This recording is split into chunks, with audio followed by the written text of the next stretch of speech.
Warna bendera ini dipilih karena kondisi usaha pariwisata, perhotelan dan restoran di Sumedang bukan hanya perlu disimbolkan dengan warna putih sebagai tanda menyerah, tetapi tanda hampir mati.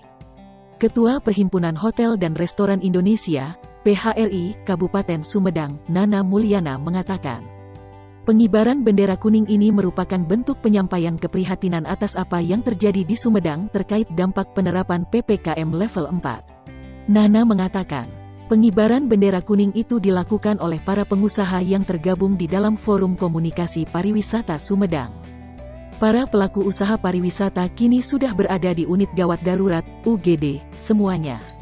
Artinya jika tidak segera dilakukan tindakan dan penyelamatan, para pelaku usaha betul-betul bisa mati, kata Nana saat ditemui tribunjabar.id di Kampung Karuhun, Kecamatan Sumedang Selatan, Sumedang, Kamis, tanggal 29 Juli tahun 2021.